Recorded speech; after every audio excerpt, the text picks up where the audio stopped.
Significant Moments in Hip Hop. My Bio. Part 1. 1979, I fell in love with hip hop from hearing songs by the Fatback Band, Jocko the Treacherous Three, Sugar Hill Gang, Grandmaster Mel Lee Mel and the Furious Five, and Jimmy Spicer, aka Super Rhymes. Staying up late at night to record anything good on WHBI, 1984. I started putting up graffiti tags with my homeboy Steve, aka Nan. My tags were Dispy, Day One, and Dayski. I wasn't really that great at it, but I tried to break dance with my homeboy Flippin' Donnie. I sucked, but they never told me. I just knew it. I was mad because I could never do a windmill. When I heard the Disco Twins perform Good Times back and forth, back to back, it was the greatest DJ moment ever for me. I started writing my own rhymes after hearing 5 Minutes of Funk by Houdini, making my love for hip-hop personal, putting myself among the ranks of MCs. I named myself Dayski. Significant Moments in Hip-Hop History, My Bio Part 2. My boy came over to hear some of my rhymes, and he told me that they sucked and that I should try to sound more like someone else. I said, "Fuck someone else." I proclaimed that I would sound like how I sound, and I kicked him out of my house, learning that my passion was going to be based on me and my decisions and not by someone else's opinion or view. I ran into Willie Gums at Power Play Studios, who was B-Fat's WAP dance manager, and he fed me a load of lies, saying that he'll be my manager and put me on wax. My cousins Chili D and Kidski MC'd, but they were on another tip. I remember Spoonie G playing a lot in the background with lots of breakdancing going on. I was definitely feeling the hip-hop vibe in Corona Jackson Heights. It was unquestionably a different culture there. I saw Run DMC at my high school, August Martin in Jamaica, Queens, during a football game, and I wasn't moved. Not until I heard Rockbox. I battled Craig G in a beatbox battle and beat him. But when he wanted to MC battle, I said nah, who was later taken under Marley Marl. His wing and first hit the radio with Shout, and also becoming one of hip-hop premier rap battlers.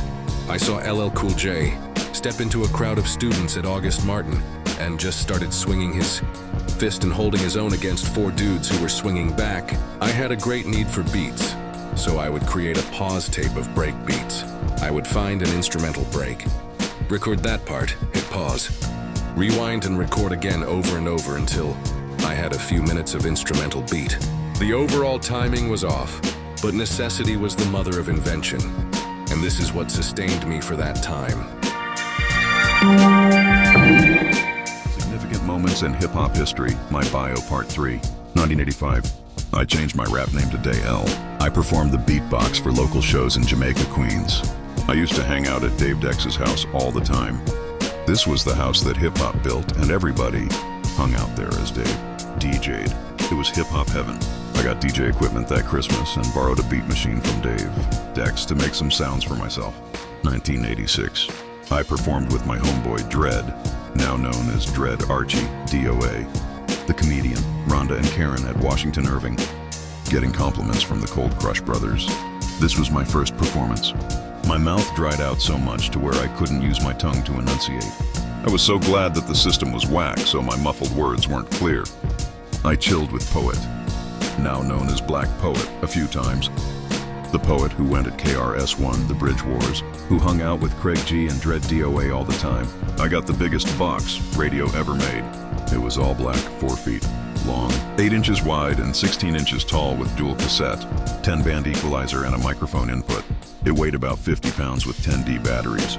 I played Fly Girl by the Boogie Boys all the time, with the echo feedback bouncing off of the project buildings. I made a track with my homeboy Melquan called Let's Do This. Significant Moments in Hip-Hop History, My Bio Part 4, 1987. I sold my DJ equipment and joined the Marines. Before I left, I made a track with Henry Maldonado called Rock Hard. I played that song into the earth. I'm surprised that the tape never popped. 1988. When I was in Okinawa, Japan, I had nothing but time to practice, and I greatly improved on my freestyle abilities. With no pressure to be better than anyone, I relaxed and got cocky. I found a greater level of myself. 1990. While stationed in Newburgh, New York, I read an article about a local producer looking for local talent out in Middletown, New York, so I called and met Wesley Goodman of G Records, who worked with DBC of Stetsasonic. Since I hadn't practiced in a while, I was clearly rusty and shaky with my lines. They asked me to come back after I wrote 10 songs. I respected that and got on my grind. It took me 30 days to write and memorize 10 songs. I was ready and I wasn't going to miss this opportunity. We met at DBC's spot and I spit my rhymes. They were impressed and we recorded flow and lyrics on the spot. DBC made the track in minutes. As a result, in the days that followed, they had me perform my song at a local venue, and so I could be performance ready. I was lucky to find and recruit a couple of local hip-hop dancers. I was the opening act for their primary artist, Unique Poet Supreme, and I was slotted to be the next act they'd push. Laughing out loud, I had dancers yell. We performed at the Otisville Federal Correctional Facility and was paid $50 each, my only paid gig ever. I got orders for Parris Island, South Carolina, and with having to follow orders, my hip-hop aspirations in Middletown, NY were now over. Wesley Goodman Jr. put me in touch with his homeboy, JC and SC, and we met up and did some songs together. That was cool.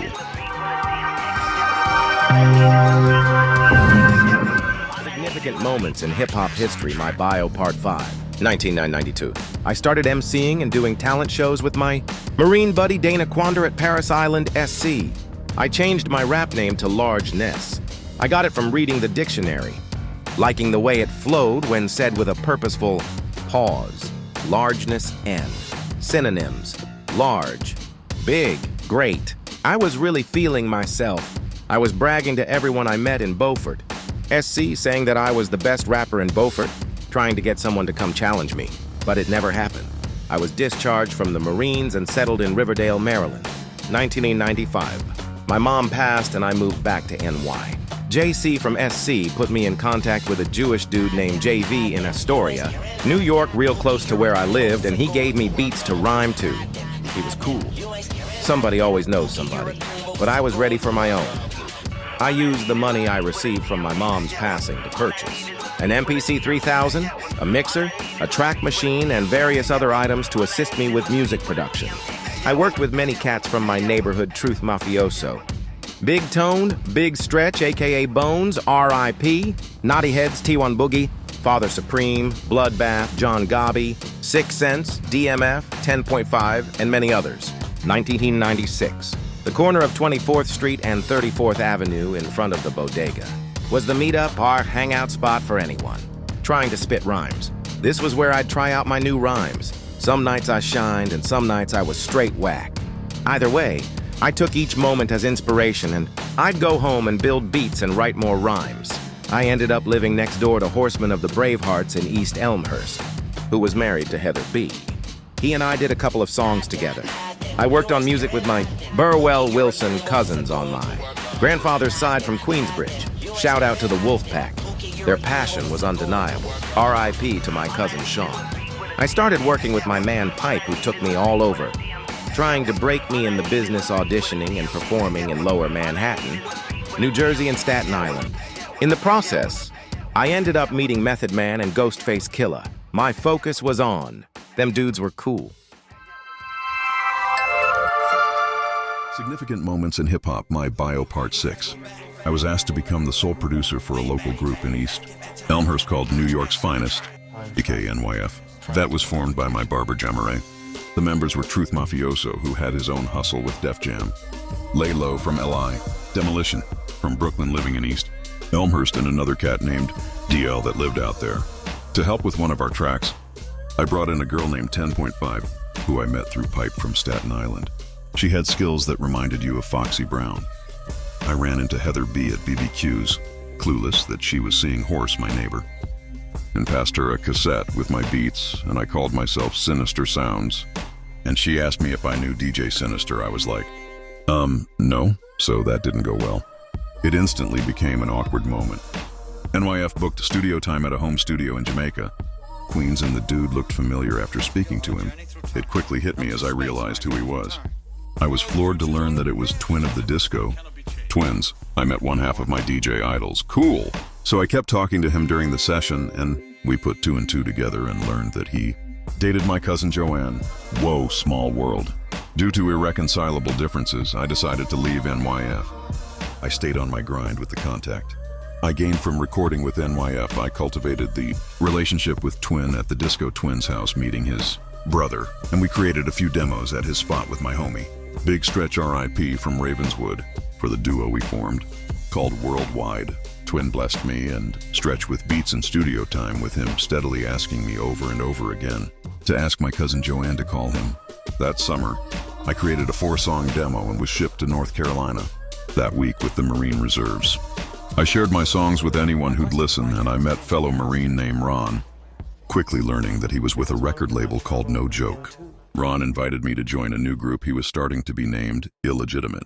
The group was initially composed of myself, Faceman, Preemy, Miklo, and Rox, R.I.P. We were later joined by Mills and G Drezzy.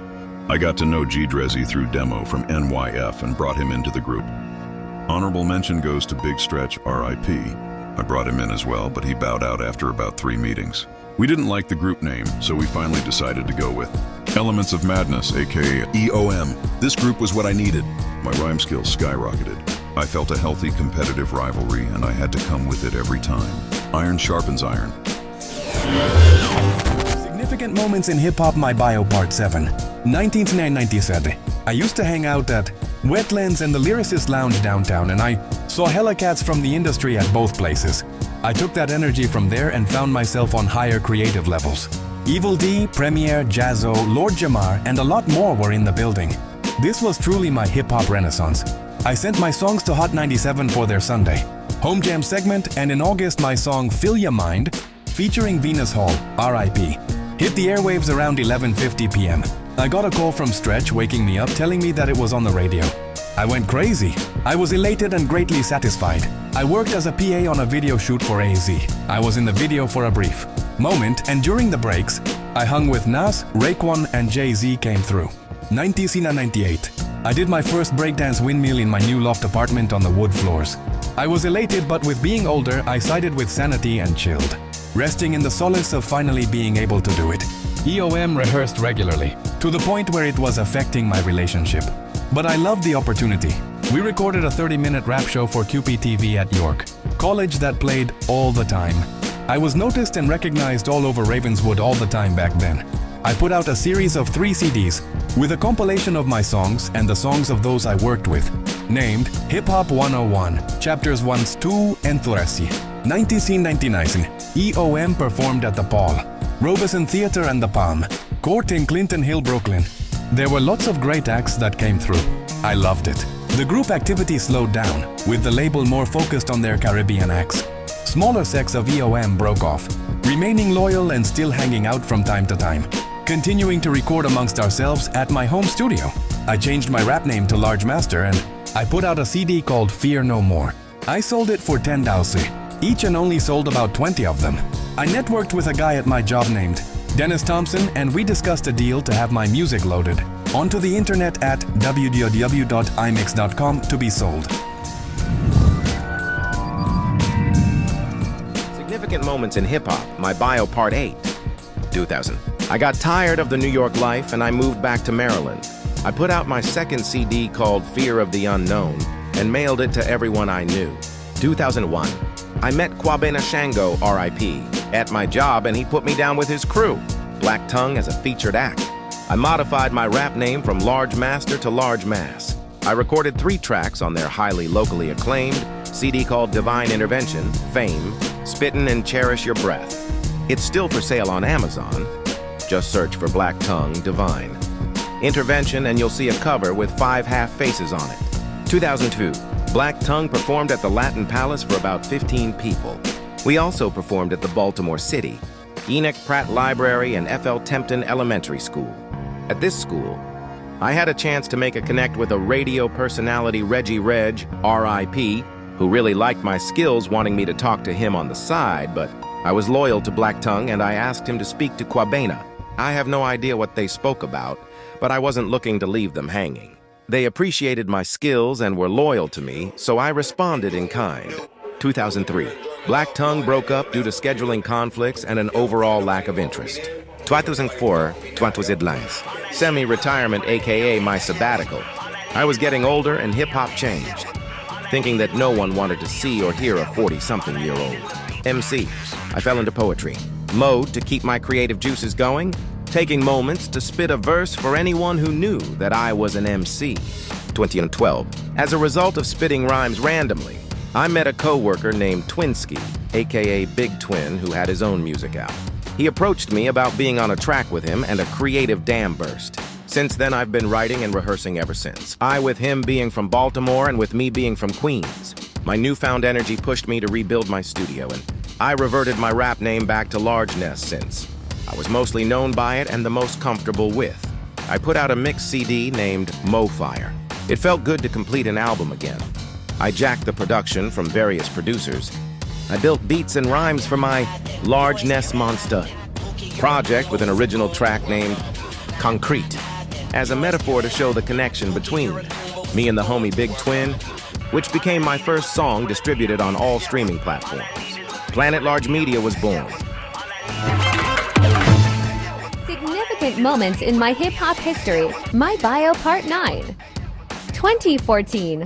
2014 marked 30 years of creating and performing hip-hop. I created the Baltimore Mic Club and put out 2 songs and accompanying music videos called The Cypher and The Cypher 2 Baseball. I taught myself how to build websites and I created my own beat site, planetlarge.com. I was invited to perform for 7 minutes as a feature at a Baltimore nightclub at an event called Blaze the Stage. 2015, I put out another mixed CD called The Fire. At this point, I produced and pushed it out to the world for different projects globally. I put out 4 instrumental CDs called Beats by Large. Sessions 1, 2, 3, and 4 online. I then produced and put out another mixed CD called A Beautiful Accident. By year's end, I put out my first album project, I Am Hip Hop. 2016, I continued to put out instrumental albums online. Beats by Large 5.0, Beats by Large 6.0. 2017, I continued to put out instrumental albums online. Beats by Large 7.0, Beats by Large 8, Beats by Large 9mm, Beats by Large Decem X. I also released a full project named The Creation. 2018, I continued to put out instrumental albums online. Beats by Large Powerful. I also released a 10-minute song named Sniper, using the term as a metaphor for me sniping for ears. Significant moments in hip-hop history, my bio part 10. 2020. COVID hit and a dam of creativity burst. It's like I was possessed. I just could not stop creating. I would put all of my stress and anxiety into this music. Creating is my therapy. I started dabbling in house music and put out DJ Planet Large. From Queens to Crownsville, through many discussions with all of my producer friends, we decided to put a podcast together called Flip the Sample to take various samples and such, and provide our own spin on it to play for each other via Zoom, live on YouTube off of the Planet Large Media channel. It's an incredible platform where we all learn from each other, having varied producing backgrounds. We decided to call ourselves the Alumni. The history of members include Roger from Madme Music, Richie 2XS, Greg Harris, Dresser, Make a Thriller Like Mike, Recommend Shambo HD Cardi, Kevin from Bugatti Music, Son of Sound, G Money Dunn, TNP Beats, DJ Remo, DJ Mike Melody, Calvin Green, Be Creative TV Beats, J Supreme, Soundoc, Dave Dex Dave, Neutral RIP, and yours truly Large Ness. I then collaborated with Richie 2X's for Tears, Blood and Sweat. I started publishing past demos and works that I had worked on since the late 1980s called Anthology. 2021, I put out Beats by Large exclusive, DJ Planet Large, Go Down, Paragon. 2022, I collaborated with Roger from Mad Men on 3 songs which eventually became a complete project through his suggestion to include the other producers on our Flip the Sample team. 1. Madman Instrumentals, August 10th, 2022. 2. DJ Planet Large, Scorched Earth, September 10th, 2022. Fax, Richie 2 X's, February 24th, 2023. 4. Green Hornets, May 19th, 2023. 432 Hertz, June 15th, 2023. Anthology 2, July 10th, 2023. 7. The Alumni, October 19th, 2023. Anthology 3, November 10th, 2023. 9. 24th and 3/4th Beats, December 25, 2023. 10. Let's Start, January 1st, 2024. 11. Asylum, Chronicles of a Madman, January 8, 2024. 12. Incredible, January 8, 2024. 13. One Man, February 5th, 2024. 14. Two Left in the Clip, March 4th, 2024. Anthology 4, March 10th, 2024. 16. A Mean One, April 1st, 2024. 17. Diggy Dang, May 6th, 2024. 18. Gods of the Nine, May 9th, 2024. Anthology 5, June 15th, 2024. 20. Like Water, July 1st, 2024. Goddamn, August 5th, 2024. Anthology 6, August 10th, 2024. 23. Mom's Child, September 2nd, 2024. 24. Scientist, October 7th, 2024.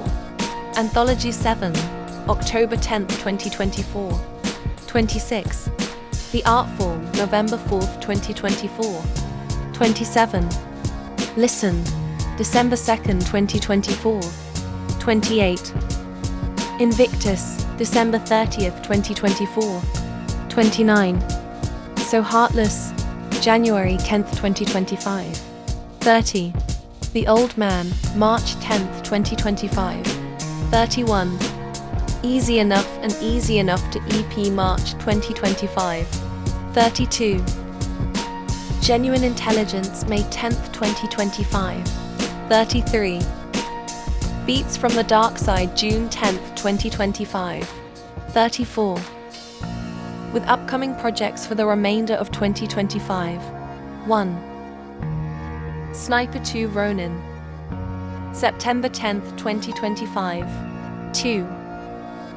7 Shots produced by Make a Thriller Like Mike, November 10th, 2025. 3. And lastly, Last Blood by Shambo produced by the Alumni, coming soon.